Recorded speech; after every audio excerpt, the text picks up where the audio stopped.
Assalamualaikum warahmatullahi wabarakatuh. Selamat pagi, salam sejahtera bagi kita semua. Om Swastiastu, Om Swastiastu, Namo Buddhaya, salam kebajikan. Yang terhormat Bapak Kepala Pusat Penyuluhan masih dalam perjalanan, tampaknya beliau dari Sulawesi Tenggara kemarin. Yang terhormat para Kepala Dinas Kehutanan dan Lingkungan Hidup dan Kehutanan di seluruh Indonesia yang hadir pada hari ini, pagi ini. Bapak Kepala UPT, Kementerian LHK maupun UPT, UPTD, para penyuluh kehutanan di seluruh Indonesia, teman-teman semua hadirin yang berbahagia. Hari ini merupakan hari kedua acara yang akan kita laksanakan, di mana pada hari Selasa kemarin kita sudah melakukan kegiatan yang sama dengan menghadirkan 3 eselon 1 terkait, dan hari ini kita menghadirkan 2 eselon 1 terkait. Bersama kita sudah hadir yang terhormat Bapak Sekdijen PSKL atau yang diwakili oleh Pak Dr. Hasnawir, dan yang kedua adalah Sekdijen Pedas RH yang dalam hal ini diwakili oleh Bapak Muhammad Safari. Saya akan menyampaikan overview saja Pak sebentar terkait dengan apa sih yang dimaksud dengan program penyuluhan kehutanan nasional tahun 2024 ini. Sekilas ini sudah disiapkan PPT-nya. Jadi pada intinya penyuluhan kehutanan dalam program pembangunan lingkungan hidup dan kehutanan ini tentu cakupannya tidak lepas dari seluruh pembangunan lingkungan hidup dan kehutanan, baik itu perhutanan sosial, hutan rakyat, agroforestry, perlindungan hutan dan rehabilitasi hutan dan lahan, konservasi maupun perubahan iklim. Jadi ini ada kegiatan-kegiatan terkait di dalamnya, mulai dari hutan kemasyarakatan sampai kepada kampung iklim dan bank sampah. Lanjut. Peran, tujuan, dan sasaran penyuluhan kehutanan itu antara lain untuk menyiapkan prakondisi masyarakat agar masyarakat tahu, mau, setelah tahu, mau, kemudian mampu berperan serta dalam pembangunan lingkungan hidup dan kehutanan, sedangkan tujuannya adalah untuk mewujudkan masyarakat mandiri agar dapat berperan aktif dalam pelestarian fungsi dan manfaat sumber daya hutan dengan memperhatikan aspek sosial, ekonomi, dan lingkungan. Jadi ketiga aspek ini memang harus dilaksanakan secara serasi dan seimbang. Kemudian sasaran utamanya adalah masyarakat di dalam dan sekitar hutan yang dalam hal ini sesuai dengan pedoman ke kelompok tani hutan, kita mengelompokkan mereka atau atas inisiatif mereka untuk kemudian dilakukan penyuluhan dan pendampingan. Lanjut.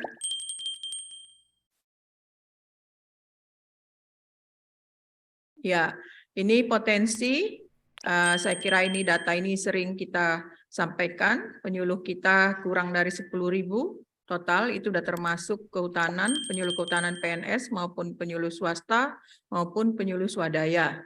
Kemudian kelompok tani hutan yang ada di seluruh Indonesia, ini ada 20 ribuan. Jadi ini data terakhir setelah kita selama ini menyampaikan angka 30 ribuan, dan setelah kita update akhir 2022 dan awal 2023 kita mendapatkan angka saat ini sekitar 20 ribuan. Jadi ada penyesuaian setelah melakukan konsolidasi dengan dinas provinsi seluruh Indonesia. Lanjut. Ini adalah penyebaran yang 9 ribuan itu terdapat di 34 provinsi termasuk di DKI Jakarta sampai ke Papua. Lalu kemudian yang paling tinggi dari 9 ribuan itu adalah PKSM, dan yang 651 ini adalah yang swasta, memang mereka pegawai daripada pemegang izin yang terkait dengan kehutanan, bukan LHK, kehutanannya. Lanjut. Kemudian ini jumlah KTH yang tadi tersebar juga di 34 provinsi. Jadi kalau kita lihat tadi jumlahnya penyuluh kehutanan sekitar 10.000, maka jumlah KTH-nya 20 ribuan, maka rata-rata satu orang mendampingi 2 kelompok tani, pun dalam kenyataannya tidak demikian. Karena ini terkait dengan penyebaran dan jumlah di masing-masing provinsi yang tidak merata. Lanjut. Ini fasilitasi yang dilakukan oleh pusat penyuluhan. Jadi kelompok tani yang tadi tentu ada targetnya, bagaimana supaya mereka mandiri melalui pendampingan, dan kemudian ini kita dalam proses kemandirian itu kita memberikan fasilitasi baik dalam bentuk peningkatan kelas, mulai dari pemula ke madya atau dari madya ke utama, dan juga untuk mempercepat kemandirian kelompok tani yang banyak tersebut. Sebagian dari kelompok utama itu kita jadikan sebagai Wanawiyata Widya Karya, yaitu tempat pemagangan bagi para kelompok tani yang masih pemula tadi. Ini adalah jumlah yang kita proses, yang kita fasilitasi sejak 2015 sampai saat ini. Lanjut. Ini sistem di penyuluhan ada sistem informasi, ada website Puslu yang ini memang amanat dari Undang-Undang 16 2006, sama di pertanian juga ada, di perikanan juga ada.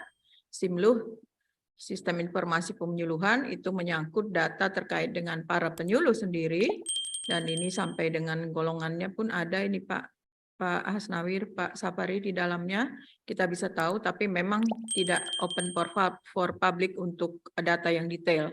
Yang terbuka untuk publik itu hanyalah soal-soal terkait dengan informasi penyuluhan yang kita sudah berusaha update agar dia real time.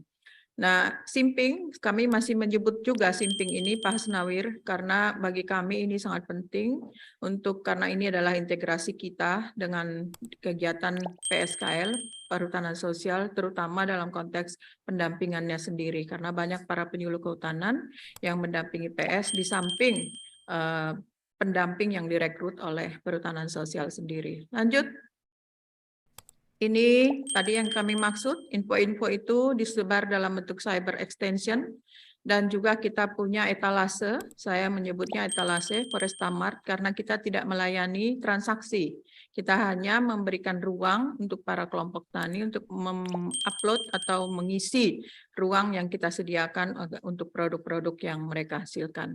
Di samping itu kita juga ada Lomba Wana Lestari, yang setiap tahun dilakukan sebagai bagian dari pemberian penghargaan kepada para ujung tombak di lapangan. Dan ini berkoordinasi dengan 5 Eselon 1 terkait. Lanjut, ini kebijakan penyuluhan. Itu tentu berawal dari Renstra. Kita mengacu pada Renstra 2020-2024, khususnya PN3, yaitu mengembangkan sumber daya manusia berkualitas dan berdaya saing, di mana program prioritasnya adalah pengentasan kemiskinan, dan kegiatan prioritasnya adalah keperantaraan usaha dan dampak sosial. Jadi proyek prioritasnya adalah penyuluhan atau pendampingan bagi kelompok masyarakat LHK. Dan indikatornya ada 4. Yang pertama adalah jumlah kelompok tani mandiri yang terbentuk, lalu kemudian jumlah lembaga pelatihan dan pemagangan usaha kehutanan swadaya masyarakat atau Wanawiyata Widya Karya yang terbentuk, atau jumlah LP2UKS yang bisa dikembangkan. Jadi LP2UKS ini dijadikan nanti sebagai lembaga pemagangan bagi masyarakat. Itu tentu dia sebagai lembaga pemagangan itu harus terus diupdate perkembangannya agar bisa menyesuaikan diri dengan tuntutan daripada orang-orang yang akan memagang. Lalu kemudian satu lagi, selain kelompok taninya, tentu penyuluh kehutanannya juga harus terus diupdate, maka ini menjadi indikator kinerja kegiatan daripada pusat penyuluhan. Lanjut. Nah, ini misinya mengoptimalkan manfaat ekonomi. Jadi saat ini dengan ini sebagai tindak lanjut dari apa yang disebut oleh Ibu Menteri Keuangan pada waktu Kongres Kehutanan ke-7, itu beliau menyampaikan sebetulnya berapa sih kontribusi daripada kehutanan dalam konteks ekonomi. Maka kalau kita melakukan pendampingan kepada masyarakat itu sesungguhnya usaha-usaha yang dilakukan oleh masyarakat itu kontribusinya seperti apa terhadap PDB nasional. Maka tahun ini kita mulai menghitung apa yang disebut dengan nilai transaksi ekonomi KTH. Yang nilai transaksi ini yang dimaksudkan adalah omset yang mereka dapatkan setiap tahun mulai dari kegiatan agroforestry, lebah madu, kopi, dan seterusnya. Saya kira perhutanan sosial juga sama ya, Pak Asnawir juga melakukan hal yang sama. Lanjut,